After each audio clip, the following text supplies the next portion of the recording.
Hey there, this is smallchurchadmin.com. If you're working in a small church but you have big ideas, you're in the right place. Today we're talking about blogging for churches. So blogging is one of those communication mediums that has seen its day in the sun, and it's not quite as popular anymore.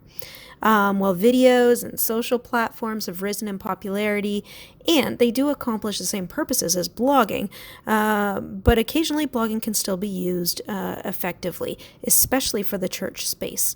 So one of the biggest advantages that a blog has over social or YouTube is that it's closer to your own real estate. And like if it's self-hosted, it actually is your own real estate. So Facebook, Instagram, YouTube, they're all amazingly powerful platforms.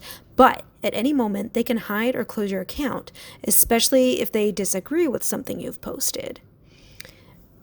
So a blog, much like your own website, is so much more under your own control. And, anything that is posted online in any way can be removed at any time. That's the truth of it.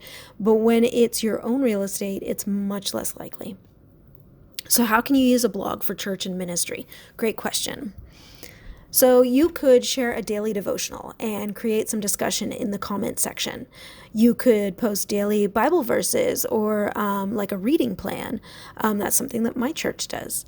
You could share letters or updates from your board of elders or your leadership, whoever, your pastor even. You could post fundraising updates or the progress of a building project you've got going on, or any other project for that matter. You could publish the transcript of each sermon. You could embed the audio of each sermon as a post and then have the link sent out to your email list. You could even set that up to do it automatically and allow people to subscribe.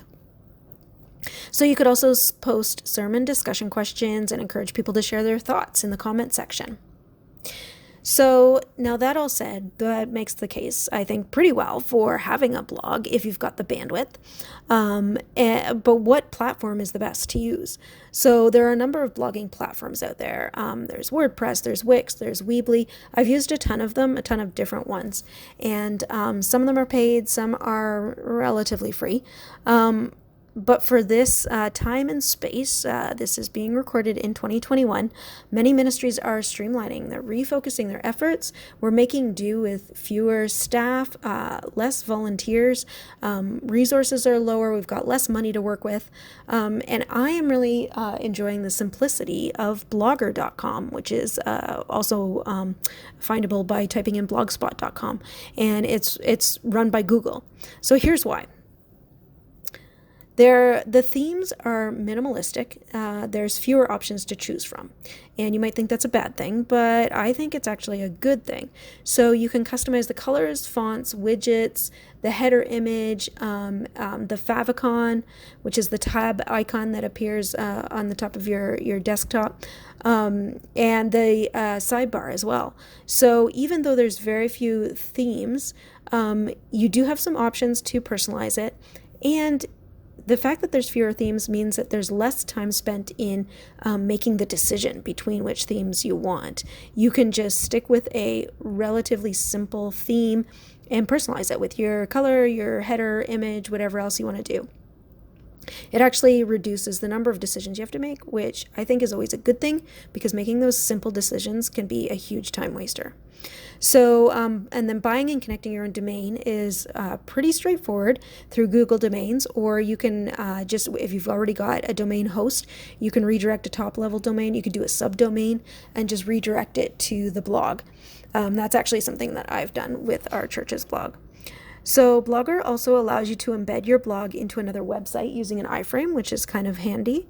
Drafts save automatically as you're typing, so that reduces the chances of losing your content when you're interrupted. You can monetize by displaying ads if you really want to. Most churches and ministries would not want to do that, but the option is there.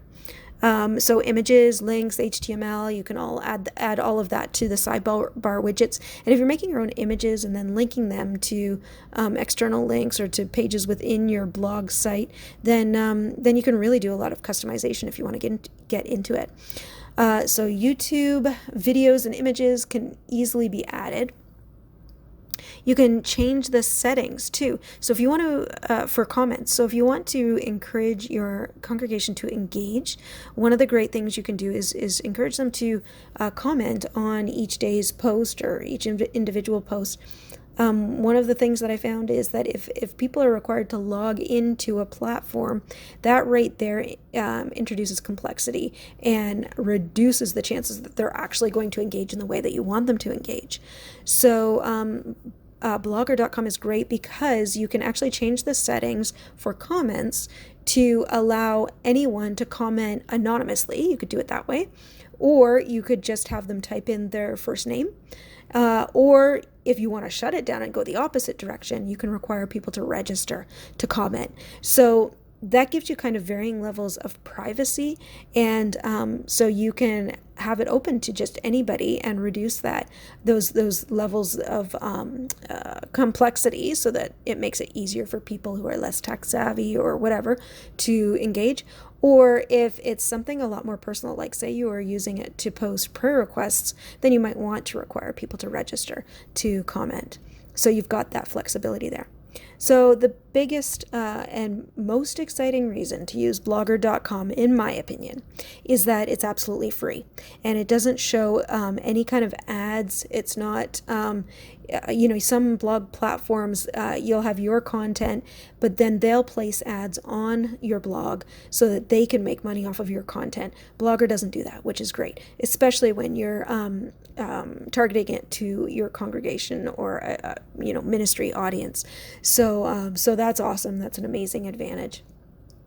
And of course, it's not something you have to add into your budget. So, I'd like to hear your thoughts too. If you use a blogging platform, let me know what it is and why, which one you've chosen and why. If you don't use a blogging platform, is that something you'd consider? Why or why not? Let me know, and we'll catch you next time.